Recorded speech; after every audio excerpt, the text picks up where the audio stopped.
Everyone, आपका बहुत बहुत स्वागत है मेरे चैनल यानी कि एआई पाठशाला में। मेरा नाम प्रियंका है और आज हम जानेंगे रैग के बारे में। रिट्रीवल ऑग्यूमेंटेड जनरेशन, जिसे शॉर्ट में हम रैग कहते हैं। सबसे पहले हम जनरेशन पार्ट को समझते हैं कि जनरेशन क्या होता है। जनरेशन का मतलब है लार्ज लैंग्वेज मॉडल्स यानी कि LLMs, जो किसी यूज़र के क्वेश्चन यानी कि प्रॉम्प्ट के रेस्पॉन्स में टेक्स्ट जनरेट करते हैं। पर इन मॉडल्स में कुछ दिक्कत वाले बिहेवियर होते हैं। मान लो किसी यूज़र ने LLM से क्वेश्चन पूछा कि मुझे 3 दिन पहले की न्यूज़ पकड़ा दो, तो वो क्या करेगा, वो कॉन्फिडेंस के साथ आंसर दे देगा कि मुझे ट्रेनिंग में जो डेटा मिला है उसके हिसाब से XYZ जो है ये इसकी डेट की न्यूज़ है। पर ये आंसर गलत होगा। तुम देखोगे कि तुमने आज की न्यूज़ मांगी है तो वो 1 महीने पहले की न्यूज़ दे देगा या 1 साल पुरानी न्यूज़ दे देगा, कोई रेलिवेंस ही नहीं होगा उसका। पर LLM कॉन्फिडेंस के साथ कॉन्फिडेंट होता है कि ये आंसर जो है वो सही है, वो गलत नहीं है। अब अगर हम रेट्रीवल ऑग्यूमेंटेड पार्ट ऐड करें तो क्या होगा? इसका मतलब है अब मॉडल सिर्फ अपने ट्रेनिंग डेटा पे नहीं चलेगा। हम एक कंटेंट स्टोर ऐड करते हैं, ये ओपन भी हो सकता है जैसे कि इंटरनेट, या क्लोज भी हो सकता है जैसे डॉक्यूमेंट्स का कलेक्शन, पॉलिसीज और कई सारी चीज़ें। अब LLM पहले कंटेंट स्टोर से बोलता है, हे मुझे यूज़र के क्वेश्चन से रिलेटेड इन्फॉर्मेशन दो, और जब वो इन्फॉर्मेशन मिल जाती है तो अब मॉडल क्या करता है, सही आंसर दे सकता है। अब रैग का फ्लो क्या होता है, देखिए ये कैसे काम करता है। यूज़र जो है मॉडल को प्रॉम्प्ट देता है अपना क्वेश्चन। अगर ये सिर्फ जनरेटिव मॉडल होता तो तुरंत आंसर देगा, पर अगर रैग फ्रेमवर्क में होगा तो मॉडल को पहले इंस्ट्रक्शन मिलता है, पहले रिलेवेंट कंटेंट रिट्रीव करो, फिर उस कंटेंट को क्वेश्चन के साथ कंबाइन करो और तब आंसर जनरेट करो। तो अब प्रॉम्प्ट के 3 पार्ट्स होते हैं, पहला इंस्ट्रक्शन, दूसरा रिट्रीव्ड कंटेंट, तीसरा यूज़र का क्वेश्चन। इंस्ट्रक्शन का मतलब मॉडल को क्या ध्यान देना है, दूसरा रिट्रीव कंटेंट जो डेटा रिट्रीव हुआ है, तीसरी चीज़ यूज़र का क्वेश्चन जिसका आंसर चाहिए। अब रैग इस चीज़ में कैसे हेल्प करता है, अब जो मॉडल रेस्पॉन्स देता है और इस बार ये बता भी सकता है कि उसने ये जवाब जो दिया है उसका प्रूफ क्या है। अब रैग कैसे काम करता है, सबसे पहला एक्सटर्नल डेटा बनाना, यानी कि LLM जो है वो सिर्फ अपने ट्रेनिंग डेटा तक ही लिमिटेड होता है। अगर हमें नए और अपडेटेड इन्फॉर्मेशन चाहिए तो हमें एक्सटर्नल डेटा बनाना पड़ता है जो मॉडल के ओरिजिनल ट्रेनिंग से बाहर हो। ये डेटा कहाँ से आ सकता है? ये आ सकता है API से, यानी कि एग्जाम्पल जैसे वेदर हो गया, न्यूज़ फीड्स हो गई, वहाँ से आ सकता है। डेटा बेसिस यानी कि एग्जाम्पल जैसे स्टूडेंट रिकॉर्ड्स हो गए, डॉक्यूमेंट्स हो गए, जैसे एग्जाम्पल PDFs हो गए, वर्ड फाइल्स हो गई। ये स्ट्रक्चर्ड या अनस्ट्रक्चर्ड फॉर्मेट्स जैसे CSV या प्लेन टेक्स्ट हो गया। अगर डेटा बहुत ज़्यादा है, जैसे लार्ज डेटा सेट हो, तो उसको चंक्स में तोड़ दिया जाता है। फिर हर चंक को एम्बेडिंग मॉडल्स के ज़रिए न्यूमेरिक फॉर्मेट यानी कि वेक्टर्स में कन्वर्ट किया जाते हैं ताकि AI समझ सके इन वेक्टर्स को। वेक्टर डेटाबेस जैसे FAISS हो गया, पाइनकोन हो गया, इन सब में स्टोर किया जाता है। ये डेटाबेस एक तरह की नॉलेज लाइब्रेरी बन जाती है जिससे AI रेफरेंस ले सकता है। दूसरा है रेलेवेंट इन्फॉर्मेशन रिट्रीव करना। जब कोई यूज़र क्वेरी भेजता है तो सिस्टम उस क्वेरी को भी एक वेक्टर में कन्वर्ट करता है, फिर इस क्वेरी वेक्टर को वेक्टर डेटाबेस के स्टोर्ड वेक्टर से मैच किया जाता है, जिसमें सबसे सिमिलर और रेलेवेंट इन्फॉर्मेशन मिलती है उसे रिट्रीव किया जाता है। फॉर एग्जाम्पल, अगर यूज़र पूछता है कि what are the key topics in the DSA course, तो सिस्टम क्या करेगा, कोर्स सिलेबस, स्टडी मटेरियल और नोट्स जैसे रेलेवेंट डॉक्यूमेंट्स रिट्रीव करेगा। इससे क्या होता है कि मॉडल का जो जवाब बिल्कुल रेलेवेंट और यूज़र की ज़रूरत के मुताबिक होता है।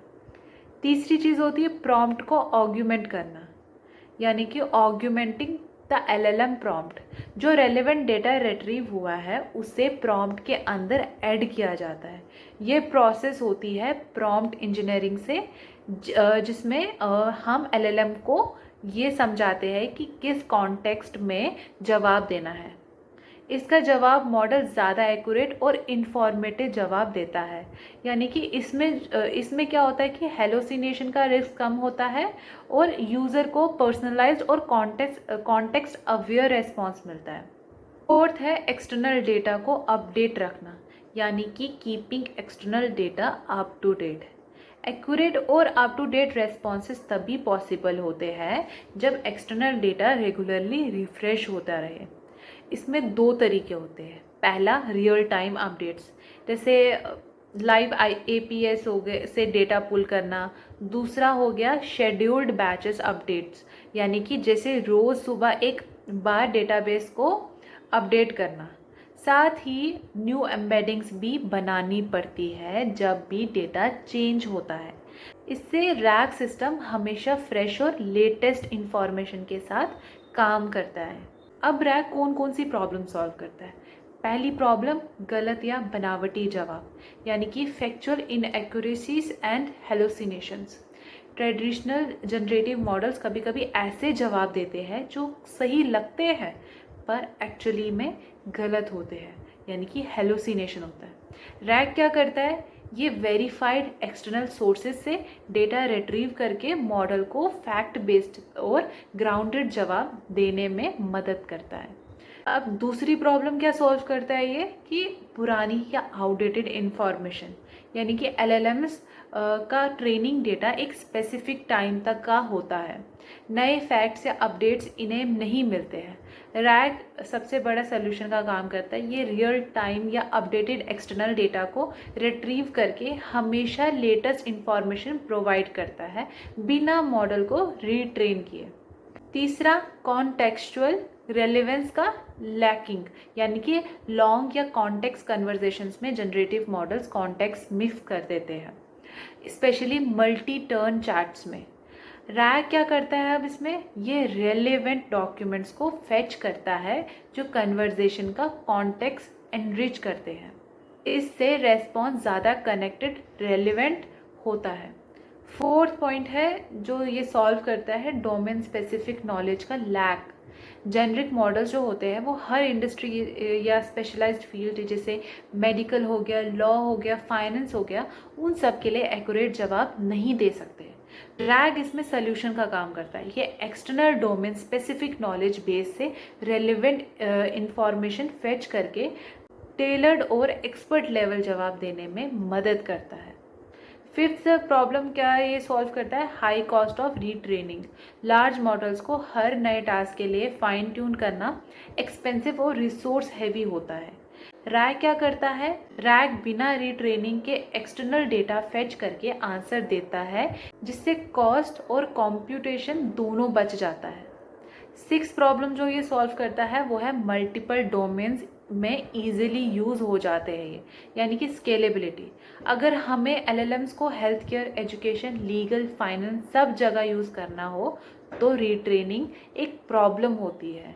अब रैग एडवांटेज होता है इसके लिए कि एक ही मॉडल को अलग अलग नॉलेज बेस अटैच करके मल्टीपल डोमेन्स में यूज़ किया जा सकता है। ईजिली स्केलेबल है ये। सिंपली अगर समझे तो रैग LLMs को स्मार्टर, अपडेटेड, फैक्चुअल और डोमेन स्पेसिफिक बनाता है बिना रीट्रेन किए। खाली रैग के सिर्फ फ़ायदे नहीं होते, इसके कुछ चैलेंजेस भी है, जिसमें से पहला है कॉम्प्लेक्सिटी। रिट्रीवल और जनरेशन दोनों को मिलाने से मॉडल जो होता है वो काफ़ी कॉम्प्लेक्स हो जाता है।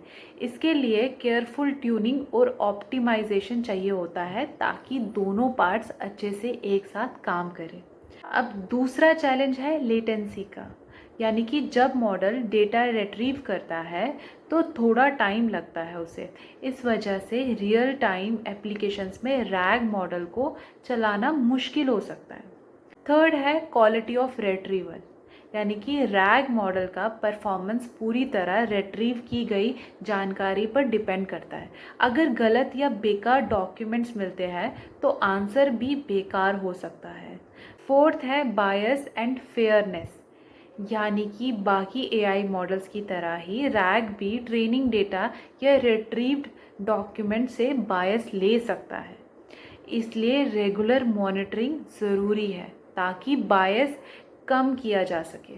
आज की वीडियो में इतना ही, नेक्स्ट वीडियो में मिलेंगे। अगर आपको वीडियो पसंद आई हो तो वीडियो को ज़रूर लाइक करिएगा, चैनल को सब्सक्राइब करिएगा और कमेंट करके अपना फीडबैक ज़रूर शेयर करिएगा।